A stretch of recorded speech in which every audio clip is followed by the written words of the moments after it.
is how to paint and base a poxwalker. First step, you're going to grab Rackar Flesh and base coat your model. Remember to thin your paints. Next, we're going to take lead belcher, thin it down and apply it all over the metal areas like his weapon. Also, apply it to the handle and any small details. Next, we're going to use Reclone Fleshlight Shade to do all the skin.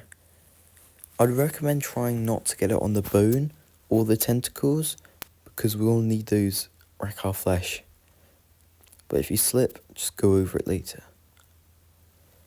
Next, this is where we do any tidy up.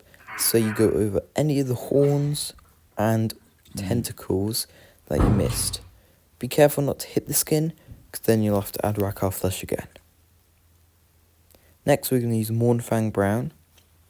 This is to do any places like his pouches on his chest, and the belt around his waist and across his back and chest. Next, we're going to use Screamer Pink on his little tabard, on the front and the back. Remember to thin down your paints because you don't want them too thick, because then that will ruin the model. Next, we're going to use Dryad Bark on his little ankle panel.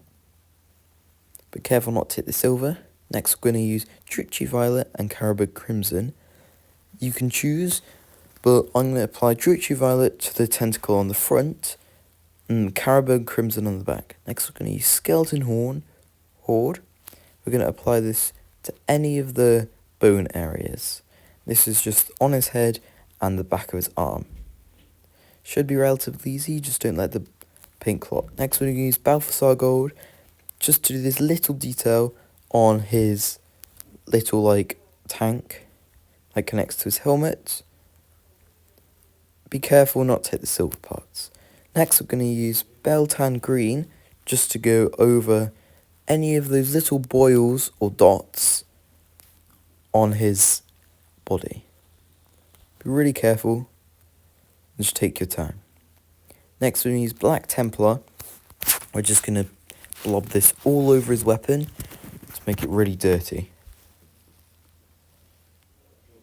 Try not to hit the tentacles, because then that will paint it a dark shade of black, and we don't want that. Next step is, after a couple minutes, dab it with a sponge or a paper towel just to remove most of the paint, because you don't want it that dark. Use a Baden Black to do any of the small areas that you may have not used, like the little wire connecting his helmet. We're going to use Corn Red first to just do both his eyes. Be very careful, try hold your breath, get a good tip on your brush, and do both of the eyes.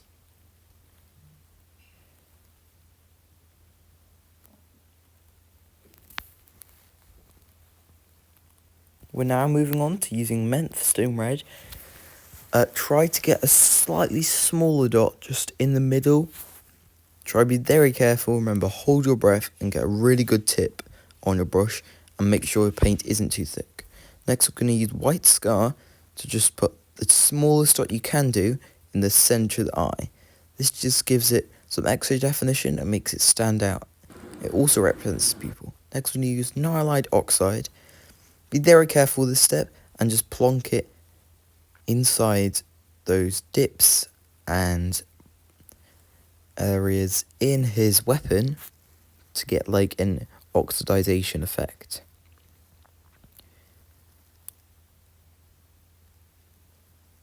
Next, we're going to use Agrax Earthshade.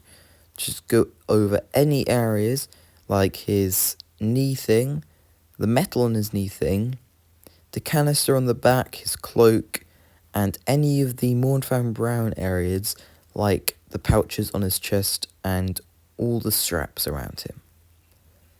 Be careful, and remember, after you're done this step, remove all the pooling after it's dried a bit, just to make it sure it doesn't look really gloopy in some areas, but none in the other. You can reapply this afterwards. You can reapply it from the areas onto the areas that haven't got as much Agrat Surf shade on. Next step, we're going to put some glue and some just little pellets on the base. Once that dried, we're going to dry brush a dark green on there, then add a moot green on the base.